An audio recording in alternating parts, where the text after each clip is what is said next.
Hi, welcome to Podcast Heroes, Week 16. Always exciting news.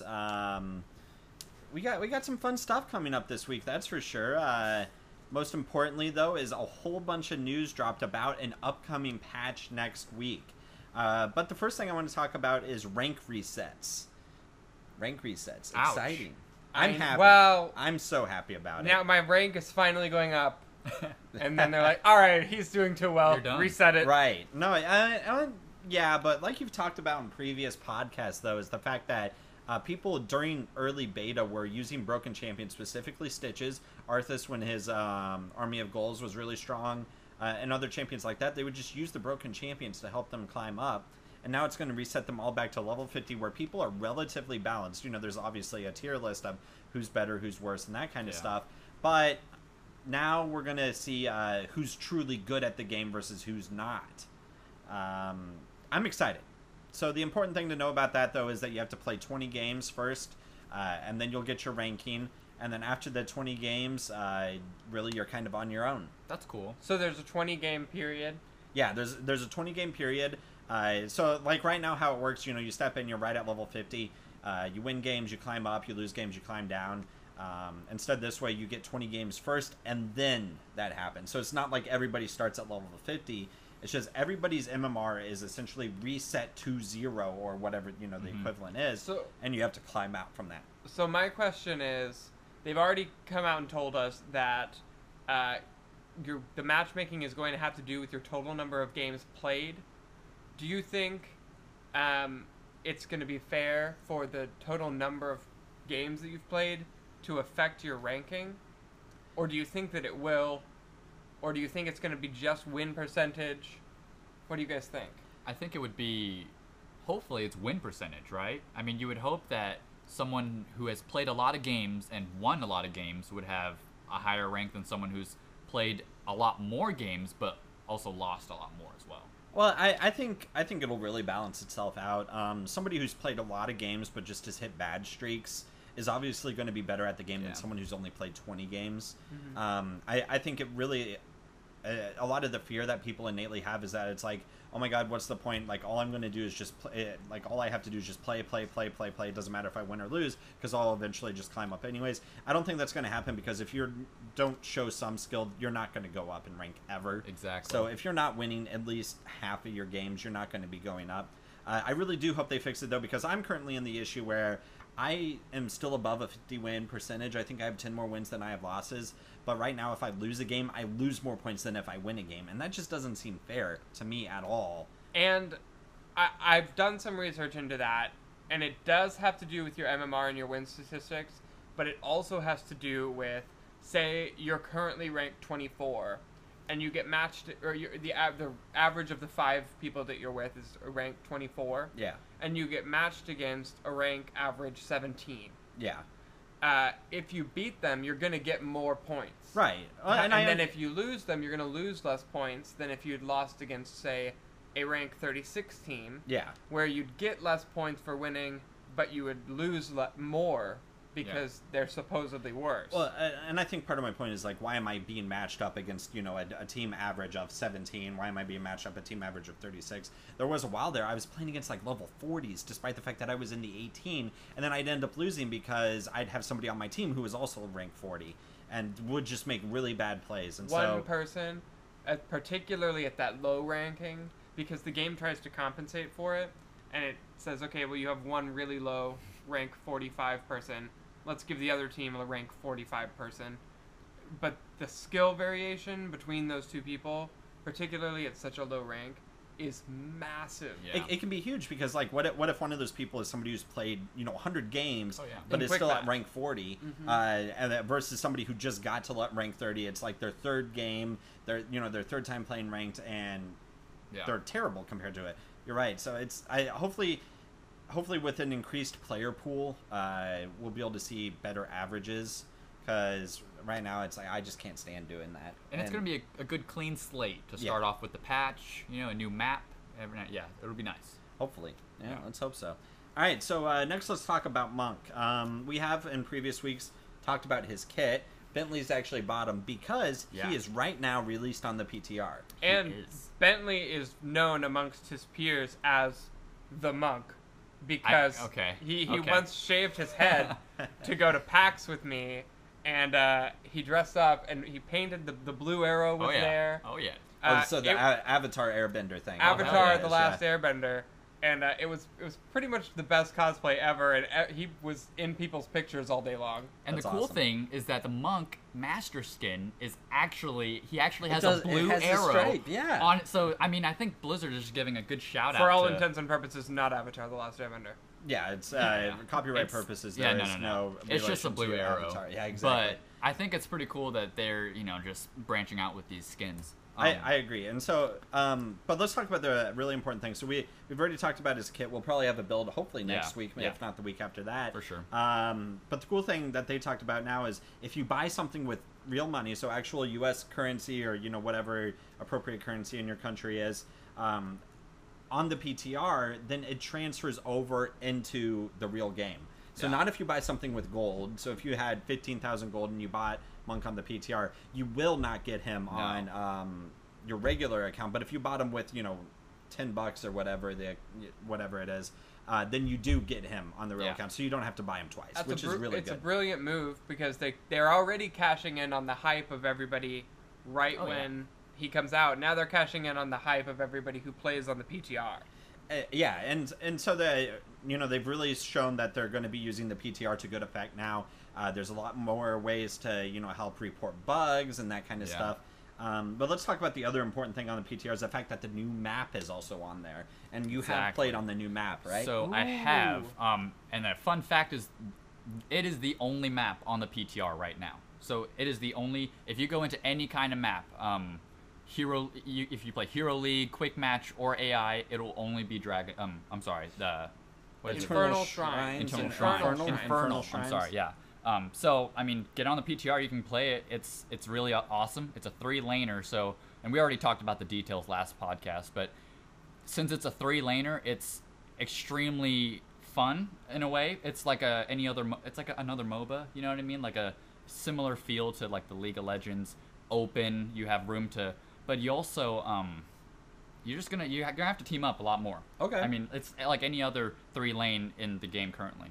All right, so get out there, get on the PTR, spend some real money on the Monk, play the new map, and then email us at niceguysnetwork@gmail.com. Let us know what you think about everything. Get really good at the Monk so we can, me and Aaron can get those facts and use them to smack down Bentley when he gives us a stupid build or something like that. We'll see, dude. I don't know if there's going to be a stupid build for the Monk. There's just going to be a lot of builds. I'm really excited. I got to start cracking down and earning some gold so I can buy him. I liked your quote that the Monk feels like a melee Vala. Yeah, I mean, straight out of the gate, his attack speed is double than any other. So he actually does 2 hits in a second.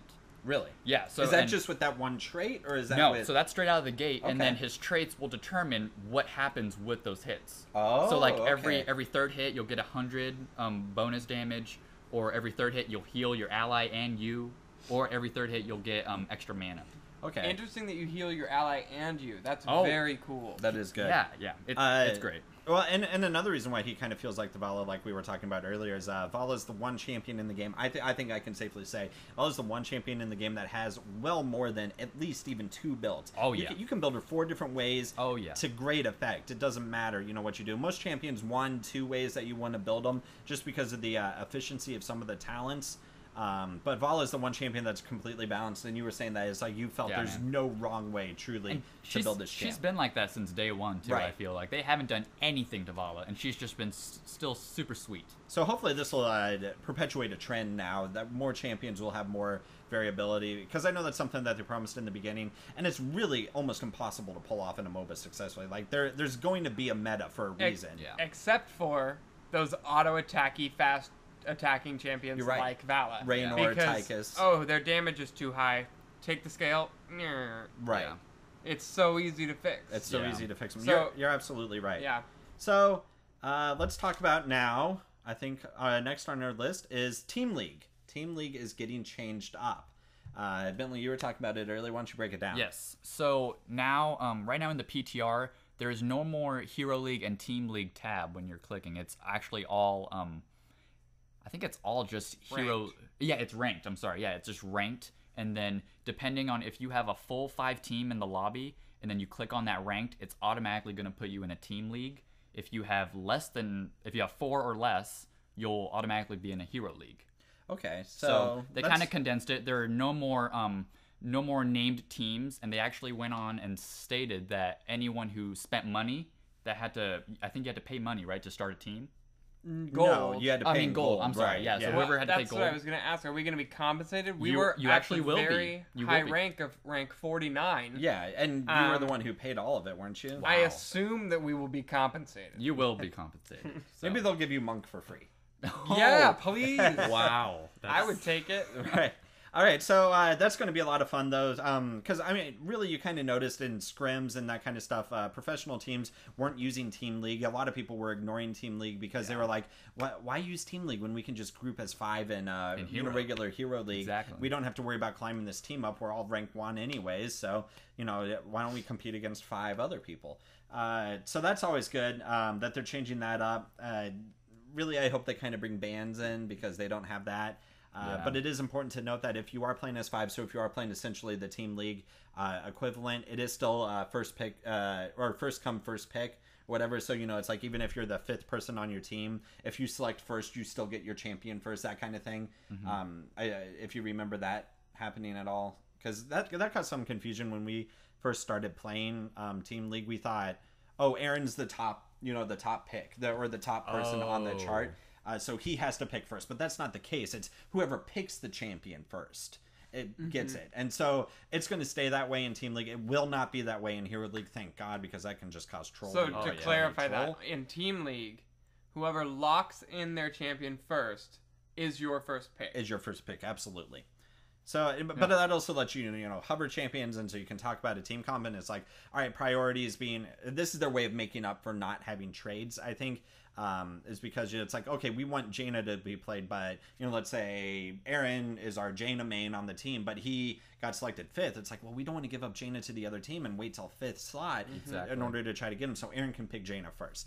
That'll be really good, really nice, and I'm happy that they kept that aspect in there. Yeah. So hopefully they'll just incorporate bans finally, and it's not going to happen. In It Hero will League, happen. They just need more heroes. They do need more. That's in all Hero it is. League, I've been doing a lot of getting the first pick and locking in Gazlo. Yeah, Just partially to give everyone a heart attack. and because you have a thing for Gazlo right And now. oh my Yeah. god, I'm not even gonna lie to you guys. It took me until toward the end of level 7 on Gazlo, but I feel like I am a pretty good Gazlo now. Oh, yeah? Now you're pro Gaz? No?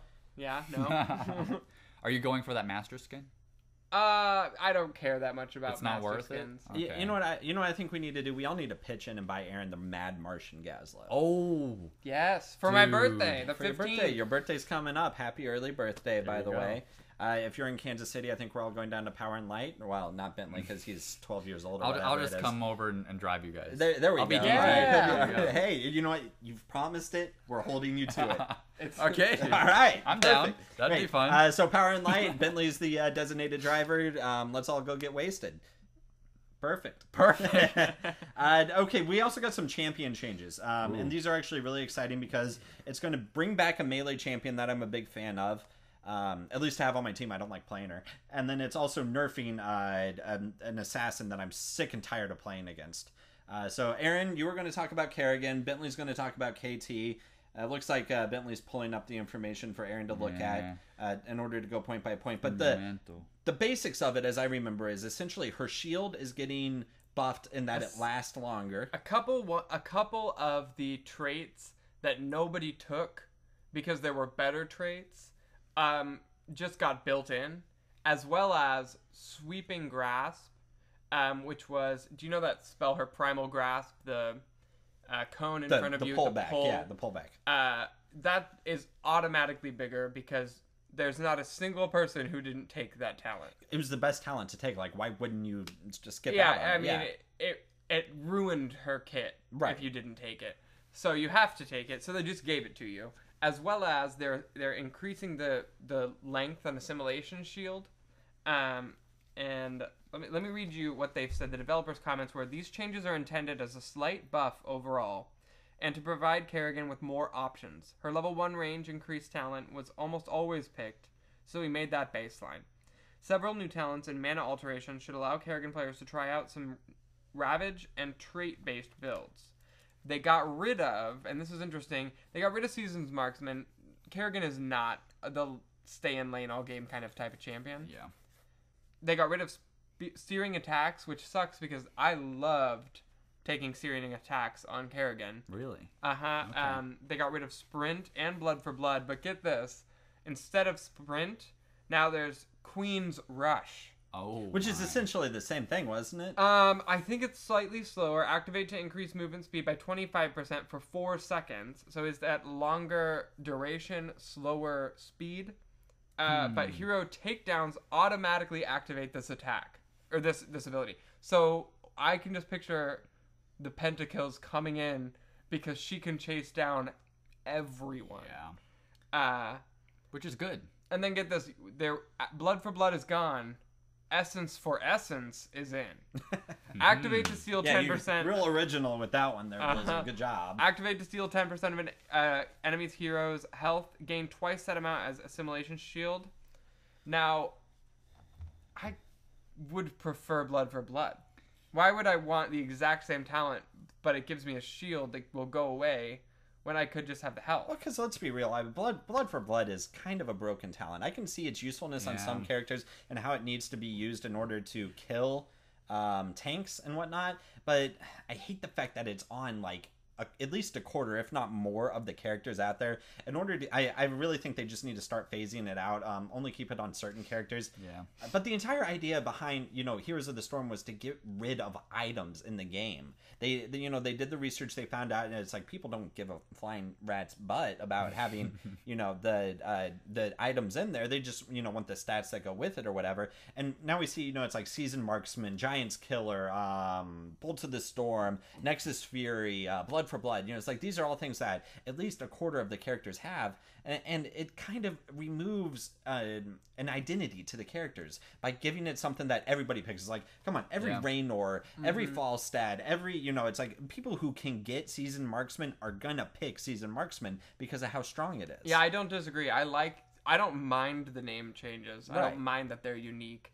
So I'm going to go over the rest of these skills. I'm going to skip over most of the talents because if you're a Kerrigan player, you'll read about them. But I'm going to call out the significant ones. Absolutely. So Ravage, like they said, it's a general increase. So they increased the damage on Ravage.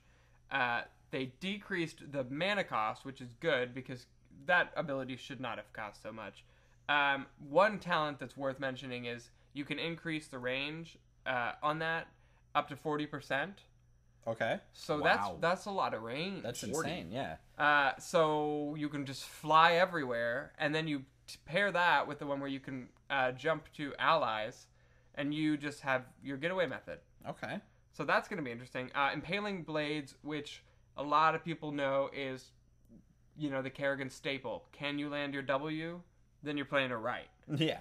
And the trick with Kerrigan, in case, I'm going to interject this in here. In case you guys don't know, the way you want to do it, and I'm absolutely terrible at this, is you throw down your W first, and then you use Primal Grasp into it, because the time it takes for Primal Grasp to drag those champions in is the same activation time as W. So you don't want to E and then W and hope you hit them. It's you W first to pull them into it, and it works every single time if you can land it. It's just like with the Gazlo, you throw down a turret, throw down the TNT bomb, which has a 3-second tick down. I thought it was 4 seconds. 3. 3, okay. So 3, 2, 1, boom.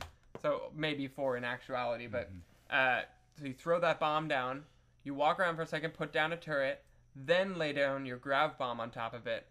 Because if you do it right after, you're going to grab bomb, they're going to walk out of it, and then it'll go off. Okay, yeah. It's all about timing. And it's all about getting it in that exact moment. All right. Maelstrom. Damage per second increase. Assimilation Shield is going to be better, as I understand it. The duration is decreased. So more damage, faster cooldown. In a shorter amount of time. 20 seconds off the cooldown. But I think you'll still do the same amount of damage, just in a shorter amount of time, which is fair. Ultralisks now begin once the cooldown begins when the Ultralisk dies, not when you cast it. because it was kind of unfair. Yeah, because you had the Ultralisk up pretty much whenever you wanted at that point. Especially if you took the level 20 talent of spawning a second Ultralisk after the first one dies, and then by the time that one's dead, you have another one to bring out. Like, come on. Yeah. So now, Torask, the Ultralisk can be reborn, and an egg appears for 8 seconds, and if you don't kill that egg, it's reborn again. Infinitely. Interesting. That's some gameplay mechanics right there. Okay, I like that. That's interesting. I So like that. it's going to become defend the Ultralisk egg. It's Or focus. yeah, the well, egg. yeah, if it's on the enemy. Focus the egg. Just like Murky. Gotta Seriously. focus the egg. Kill the egg. Kill the egg. All right. Awesome. Go All on. right. All right. Tag me in here. All right, so KT changes. Let's bring them up. Honestly, so when you if you guys have if your main is KT, you're gonna want to go look at the nitty gritty because they've done a lot of little changes that will make a huge difference. But I'm gonna talk about the biggest difference here that'll actually you probably won't see a lot of KT around anymore. It's gonna be kind of like the Brightwing kind of thing. It's kind of sad, Yeah, well, But oh Brightwing is still good. Exactly, and that's what KT will still be good, just not as good as before. And well, but it'll be interesting to see if he has a meta shift though, because Brightwing's not played in Oh, yeah. NA anymore. He was, or he, whatever Brightwing is, was played a lot, before the Yeah. changes, and now it's gone away. But it actually showed more play than after the changes in China and in Europe. Yeah. So I wonder if something similar is going to happen. Maybe NA will drop them because NA kind of has a real volatile meta that it's like, oh, somebody got changed in the patch. We're either going to play them a lot or we're never going to play them again. And it's like the other regions are not kind of like that. They adapt a little bit better, if you will. I kind of like how NA plays like that, but I think that's just, maybe we're all I about think the we're being hype here. biased. we're all about here. the hype. Yeah. So so maybe KT will be dropped in NA, but expect to see him pop up a little bit more in EU and China or something like that. We'll see. All right. So, first thing is Flame Strike Q. The Ignite has been removed. Now, Ignite was the talent on his level 16, is when you put it down and it would apply Living Bomb to heroes. Okay. So that was seen basically every time. I mean, any pro scene, even I played it every time because it was just intense. The damage, CC, you guys have witnessed it, I'm And sure. it was Yeah. not right. It was not right. It's just, it's like, why get a free living bomb? Out of it? Exactly. And they've actually replaced it with a new talent completely called Fury of the Sunwell. Okay. Okay? Ooh. Exactly. I know. Now, what this does is after you cast your first Flame Strike, another one will be able to cast after the first one explodes. Say that again. Yeah, so after the first one explodes... Living Bomb. No. Flame Strike. Okay. So after the first Flame Strike, after that explodes, 1 second, and then you'll be able to cast another one. Is that I must have missed it. Did you activate your D in order to get that, or is that just a talent That's gonna be, I think, bonus for like a D, like for taking that talent? Yeah, Okay. yeah, like an improved Q. You know So what I you mean? use okay, one of yeah. your spheres. Yeah, of course. And you get it. Yeah, Okay. Yeah. Okay. Which is, I mean, that's kind of like Tassadar's W. You know what I mean? How he can later on he can put two at the same time. That's Well, how I'm seeing it. However, it's worth noting, Kael'thas will do double damage. Tassadar just extends his range. Yeah. So the key to Tassadar is you put it down, you wait until it expires, and then you place it down again. Yeah. That's how you double or damage. you place it in like two different areas so that you're hitting their entire team or something like Yeah. that. Okay. And then, now Living Bomb, his W, the Fission Bomb, Fission Bomb. Fission. Yeah, thingy. Fission Bomb. The damage increase to 75% has been lowered to 30%. So it normally was a 25%, and then it jumped to 75, Yeah. and now it's just 25, and it's just 30. That seems a lot more rational. I mean, I guess, dude, that's pretty detrimental. But also, the radius of the explosion has been increased to 30%. Oh, well, yeah. So- I think that's a good balance then. I mean, we'll see. This is for sure, smoothing out the curve there of his, power curve. right. And then that's about the major changes, guys. The Pyroblast got an increased range of 30%. They just want a lot more people using Pyroblast instead of the Phoenix. But I think a range difference is not going to sway a lot of people. I'm going to be honest with you. I can see that. That's like the changes with Jaina. They're trying to get people to use, what is it, Frozen Ring? Yeah. or, Nobody yeah, uses Circle Frozen of Ring. whatever Nobody it is. wants Frozen Ring. No. Don't make us use it. They took 20 seconds off the cooldown. But the Water Elemental, they took the initial chill and damage away. Thank God, because now you can actually escape that water elemental. She's still absolutely broken. She's still very strong, but that was just a pain in the butt because that meant if you were 1v1ing her and you were trying to escape and then she could suddenly spawn her water elemental and then you were going nowhere and you were going to die. Yeah. But let's, I'm going to finish up this news real quick, rapid fire style. There's a bunch of bundles coming out. They look fun. They look like they're full of champions that nobody plays a lot, so maybe that's their way of encouraging more champion diversity. And then lastly, Diablo 3 players, people who play Diablo 3, next week when it comes to the current season, all Bentley here, people who reach level 70 in the season will get the, and I'm going to butcher the name here, Mathael's Phantom. Apparently, he's a boss in there. Bentley knows more about it than I do. You'll get Mathael's Phantom as a mount in the game, in Heroes of the Storm. It's the only way to get them. You can't buy them with gold, and you can't buy them with money. So, I guess buy Diablo 3 if you really want it that badly. And then lastly, round of 8 coverage is happening on the 22nd and the 23rd for the NA August Open. This is the last Open we're going to see out of NA. It'll solidify the remainder of the teams that will be showing up in the regional qualifiers for BlizzCon World Championship. I want to. If Team Liquid does not win, this they is won't NA. be there. This is NA. Yeah. Okay. So this is something fun that I want to talk about really quick. The 22nd and the 23rd, just to clarify, is for NA. So you're going to see the typical teams there, and of course, any team that has already qualified. Despite what ranking they place, they can't qualify a second time. So it's just the top 3 teams that haven't qualified yet will get the qualification in there. So I think that means we can reach down to like 5th, 6th, and 7th almost this time around with the teams that we have qualified already. So it'll be interesting to see what happens. I know in previous weeks we talked about, I think it was either last week or the week before, the fact that Team Liquid got eliminated from the very first Open over in Europe. And that kind of befuddled us. We were like, man, I think you how were could right. They Didn't even make it to the 32. They didn't, because what happened is they came up against Navi. Navi is arguably one of the top 4 or 5 teams in Europe, and because of the lack of seeding in these open tournaments, that means 2 very good teams can hit each other very early, and that's exactly what happened. Team Liquid went up against Team Navi, and Navi just managed to edge them out, which was, they were great games to watch. I recommend going to find VODs for them because these are 2 of the top European teams, and despite the fact that they're, I would argue, a weaker region than we are right now. It's the first video that comes up on YouTube. Yeah, it's still, they're really exciting games to watch. So that means there's 2 opens left in Europe for people to qualify for. One's coming up towards the end of this month, and then the other is right after that. The kicker being is that if any team that does not qualify, and the second one needs the third one, obviously, to qualify, but MSI, which is the first international competition that'll be happening for Heroes of the Storm, is occurring pretty much on the same weekend as the 3rd European Open.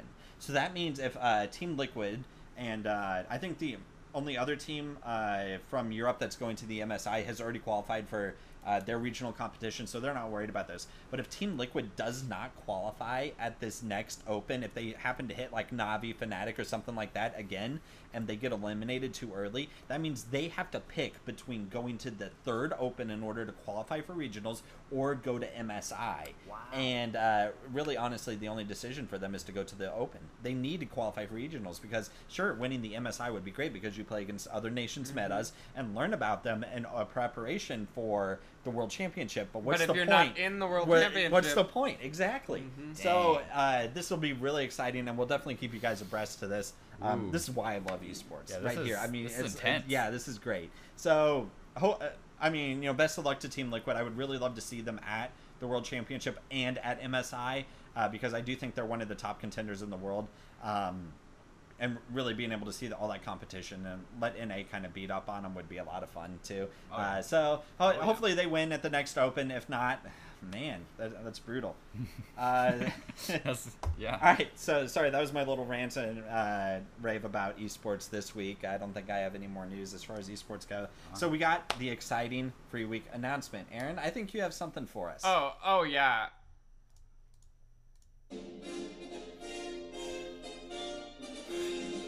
It's Avatar Free Week! Avatar Free Week, 8 months. It only Wow. took 8 months. Well, even more than that. Wasn't it December? It was halfway through December, so it would be 8.5 months. Yeah, dude. About. Yeah. Or 9 months. Or 9 months. Wow. Back when no one even knew what Abathur Once was. a year, you get to play Abathur. Once a Yeah. year, you get to play Whether Abathur. you want to or not. But he's out. So now we get to see him played. We got the, what did you call him in the text message? Badathur. Badathurs. Badathurs. Oh, yeah, the Badathurs. I've man. played with a couple already, and it's been Ugh. horrendous. But I got to play as Abathur myself for the first time, and I really thought I was going to be terrible at him. I didn't die once, and I was second in every single category. Well, okay, that is not a thing to brag about. I didn't Yeah. die once on Abathur. Well, hey, you know what? For me, that's an accomplishment, all right? That's like, guys, I died less than 3 times on Murky. No, you're doing it wrong. No, I'm really proud of myself because I still haven't mastered his move around the map mechanic, the Z. Yeah, like, is there a range on that? Because It's hard to play with. so like why I would hit Z and then I'd click on the map. Why couldn't I go anywhere? Did you have vision? Yeah, well, I mean, okay, define vision, because I saw that in the notes. It's like, is it just vision, period, or do I have to have line of sight?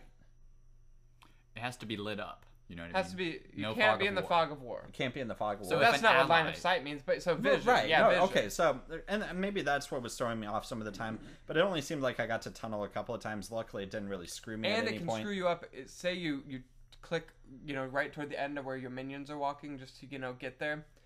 If they walk out of that range and it's no longer visible, you're not going to go there. Yeah, that's a shame. I did play on Haunted Mine, so it was a rather short map, so I didn't worry about moving around too much. Okay. Luckily, and we just kind of spanked them anyway, so I didn't really pretty much have to leave where I was the entire game. And with Butcher being free last week, I know you really enjoyed. I did your actually time have a playing lot of fun Butcher. on Butcher, which was a surprise. 'Cause I he's an assassin. anticipate seeing a lot of people who picked up Butcher last week, and then a lot of amateurs, as I call them. Right. Because it is a scary, horrifying, deadly combo. Well, especially if you take as Abathur the ability that increases when you symbiote on somebody and it gives them increased attack speed. 'Cause Oh, yeah. Butcher is all about attack speed. I mean, it kind of made me envision this dream team of like Raynor, ETC, Butcher, Abathur, and then I don't know. God, who cares what support you play at that point, because you're going to be killing everybody so freaking fast with Butcher. It doesn't even matter. Okay, so let's talk about the rest of the free week, though. It's Abathur, Falstad, Muradin, Raynor, Brightwing, Sonya, and Sylvanas. You know what? I'm not going to complain too much about this free week. Oh my god, There it's we the go. first time ever. There we go. No, I've had such issue with the past few free weeks. They've been kind of lackluster, but this one actually has champions on it that I don't mind playing. Awesome. Namely, Abathur. Yeah. Namely, Abathur. Most importantly, Abathur is on free week. If you guys haven't caught it yet, Abathur is on free week. Wait. Yes.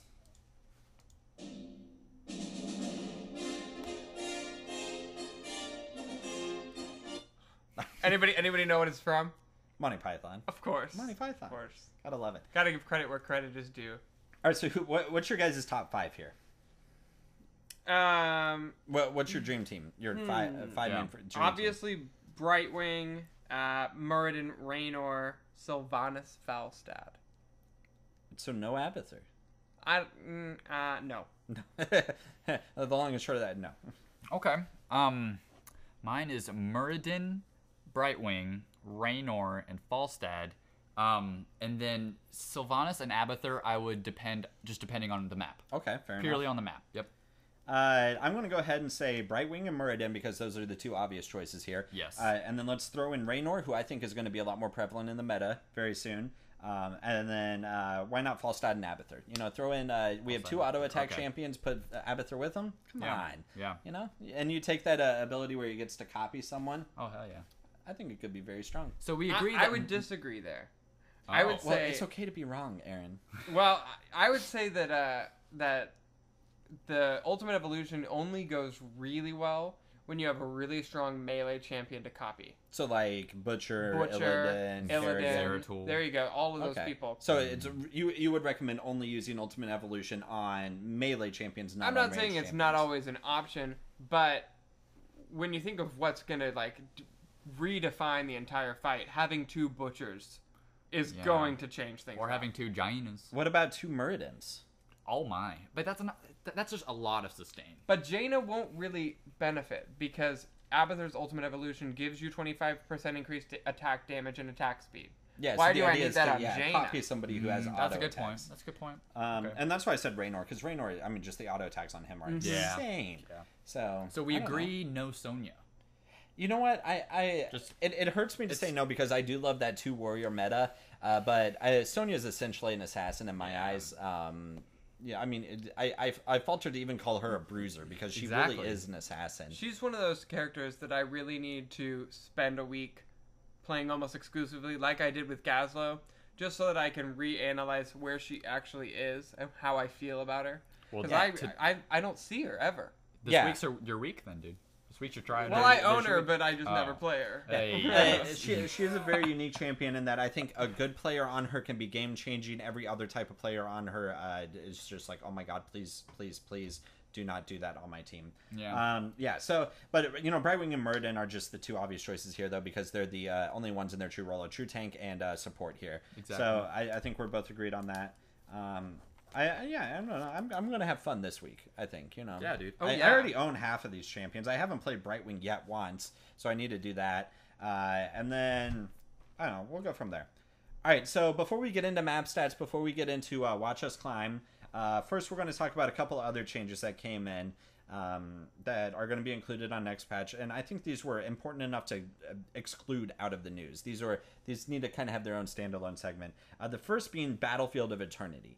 So they're kind of changing this up, as is when the Titans come down, they spawn in their spots, they fight for a little bit, and then when one of them reaches half health, they go to the middle, do a little clash, and then, disperse somewhere else. And I have to say, I love that it was RNG, and you never knew where it was going to be, because I love that they changed it up.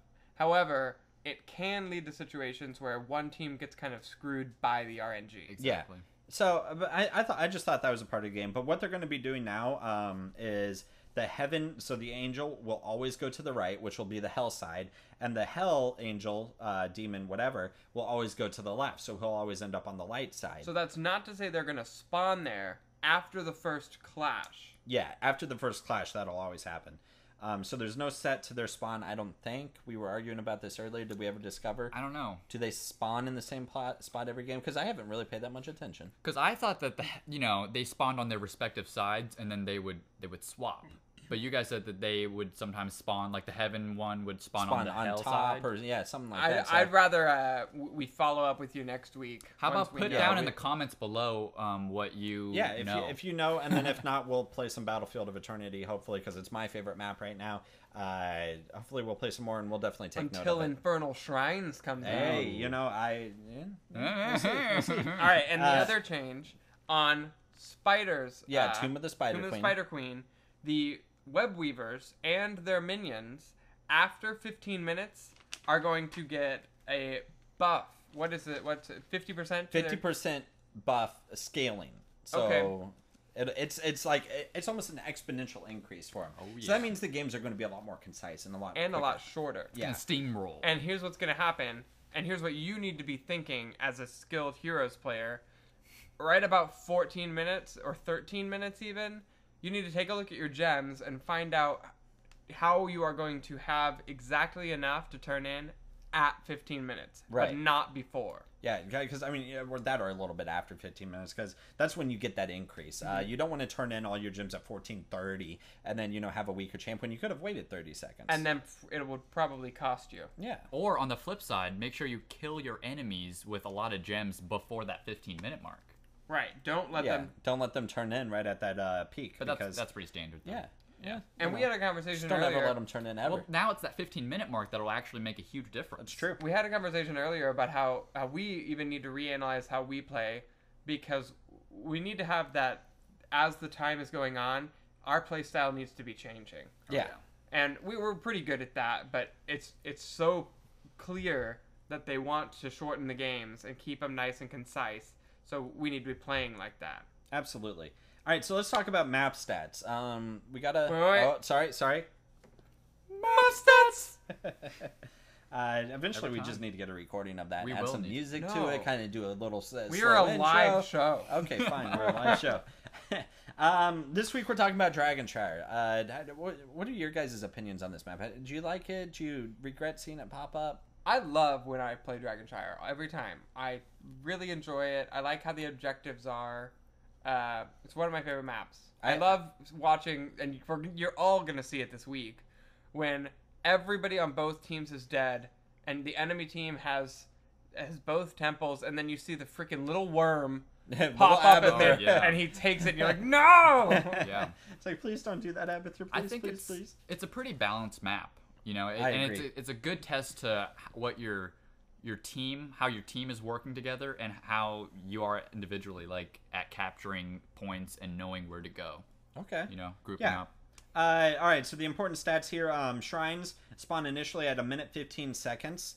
So that means, get ready, be prepared. Yeah. And then shrines have a 2-minute respawn after the dragon is killed. So once the dragon dies, do your little math there. If it dives at 15 minutes, type 17 in the chat and be prepared, because that's something that's really important to know. And then we were having debates about this and we couldn't find the information exactly. The little cheat sheet that we use for these map stats says the 5th dragon does nearly 5 times the damage as the 1st dragon. And so what I was wondering, excuse me as I burp there, what I was wondering is, does that mean the 2nd dragon does 2 times as much damage, the 3rd dragon does 3 times as much, and progressively scaling like that? Or is the 5th dragon the pinnacle, or the apex of it? They definitely get stronger as it goes on, and I don't know if it has to do with the amount of time that has passed or the amount of dragons that there have been in the game, and I think it's the latter, that it's which dragon are we on. This is the 2nd one, and that's something that, again, we were just talking about. We don't think about that, guys. This is the 3rd dragon. We cannot lose this one. Yeah. They've gotten the 2nd and we only had the 1st. That's going to put them hugely ahead. Well, but inversely though, you think about the 1st dragon, it's pretty much a wet noodle. He does no damage. I don't see why teams fight so hard for it. I mean, obviously it's important or whatever, but if you have the opportunity to go clear up camps, to stay in lanes and get the XP advantage, Yeah. I really hate people seeing just, dying over and over and over and over again, trying to get the 1st dragon. It's like, no, if we can just take advantage of them focusing solely on the objective, in this case, on the 1st dragon, let's go take an advantage in getting their camps and getting an XP advantage. Let them grab the 1st dragon, kill it really fast because it's really weak, and then move on with the game. Yeah, it's definitely situational. But I can definitely picture situations where soaking and getting camps is going to be more beneficial than... But it's, if you can get it, it's always good to have, because it's the difference between getting, usually a couple towers and a gate out of 1 or maybe 2 lanes. Right. Exactly. But that's all you're going to get, where with almost every other dragon, you're going to get a fort. Right. If your team is with you. And now that's not to say you can't go into games and be like, guys, the Nice Guys Network said we don't have to worry about the 1st dragon, just ignore it. No. It means if you're dying continuously trying to get the 1st dragon... You can say that. We appreciate the publicity.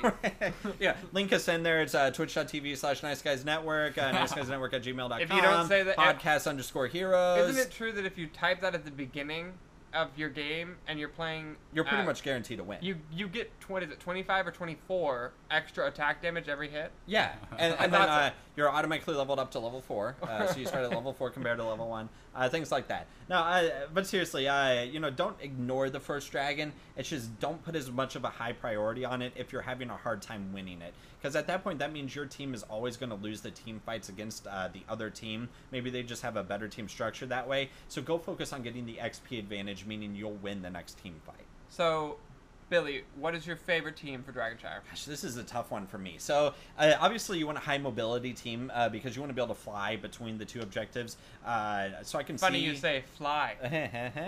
But I'm not going to say Falstad. I'm going to say Brightwing here as my support. And maybe with an off support of Tyrande, because she gives you good vision all across the map. Plus, being able to stun the dragon is very, very strong.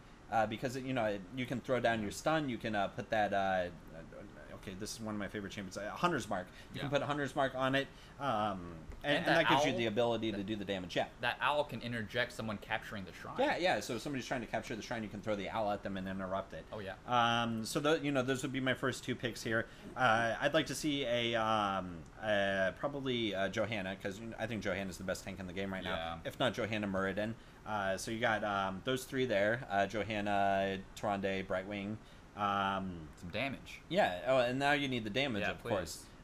Right. Let's get some damage come on. Zeratul the strongest assassin in the game right now, so always pick him. And then I'd be torn between... and the current patch, Jaina or KT. After next week, no KT, always Jaina. Okay. Bentley? Okay. So mine, Johanna. Obvious reasons. I would actually go with Gazlo on this map. Actually, and is that on your list too? Oh, yeah. Okay, Gazlo's good. on my list. Because I've seen amazing Gazlos be able to just stand on any shrine for just the whole game, basically, and it's Gazlo insane. is the perfect person to hold your off shrine. Exactly, or to like disrupt the enemies capturing the shrine too. They won't go on it because there's a turret. Exactly. So that's Johanna, Gazlo, Brightwing, of course, just the mobility. And I would say Sylve, because her great mobility, and she can be capturing those camps if she's a right Sylve honest player, capturing those camps while everything's going down as well. That would give you an extra Interesting that boost. you would have her with Gazlo. I know. It's kinda... Because that could almost lead us up to lacking in damage. And hero damage, not siege damage, obviously. It depends. Both of those champions are very capable in hero damage. And then I've led a lot of games in hero damage as Gazlo, and then people are like, "Oh, it's because you picked Gazlo." I'm like, "Well, I have top hero and siege damage." Right. So it's, And then as your fifth choice, I mean, I put down Vala because she's my just favorite Your assassin. favorite character. But really, you're looking for max damage on your fifth pick with this build. I mean, yeah, at that point, you need a damage dealer. Exactly. Yeah. I went Falstad, Brightwing, Gazlo, Butcher, and Muradin. And I went Butcher because of the nature of there's gonna be divided into 3. The Butcher is my favorite person to guard mid because the Butcher can 1v1 so many people. Yeah. Literally. And Especially if he has high meat stacks. yeah, and he's just great. And then, of course, you have the Falstad and the Brightwing in there to give you that map mobility. Oh, Right. yeah. Then right when he starts to die, the right wing is there. You're right. So, there's our top 5. What's your top 5? Let us know. Comment below, email us, blah, blah, blah, so on and so forth. Same old song and dance there. I think you guys should have all of our stuff memorized. The time has come to watch us climb for one last week before we are all back to 0. Back to 0. Oh, yeah. Or yeah. 50. That's detrimental. So this was actually one of the best games I've played in a very long time, and I think you guys can agree with this. Yes. It's like this was just we were on fire with this one, and we kind of Had spanked some them good wombo everywhere. combos in that one. Despite the Delicious. fact that their team had both an Abathur and a Butcher, which is an incredibly strong combo, they also had KT, Muradin, and Malfurion. So in theory, it's like every single one of them was a very good character. Yes. They were very, it's like you don't see Butcher and Abathur that much in pro play, but KT, Muradin, and Malfurion are almost in every game. On Butcher's paper- a really good pick. On yeah. paper, they almost had a better team, I basically. think they did, honestly. Because our team was Gazlo, Rhaegar, Vala, Arthas, and Leoric. And do you guys remember what map we were on? Was it Battlefield of Eternity. Battlefield of Eternity? I just want to take a quick second and talk about just the combo of both Arthas and Leoric. So Our 2 randoms. yeah, our 2 randoms in the game too, because I was playing Rhaegar, Aaron was on Gazlo, and then I was on Bentley Vala. was on Vala, of course. Yep. So here's our 2 randoms, but these 2 combo so well together because innately, if you put them alone in your game, they're going to deal a lot of damage, but they won't be very good tanks. But if you Exactly. have them together, they complement each other so well with their kits that they're able to balance that damage as well. Because Leoric can heal up off of other people. Arthas can heal himself. And that's slow. That slows. Oh, The that's slows, slow. Entomb or a good March of the Black King. Because, I remember Aaron laying down some great Gav bombs. That's what I'm saying. And then our Leoric would just march the Black King right through him. Exactly. It was beautiful.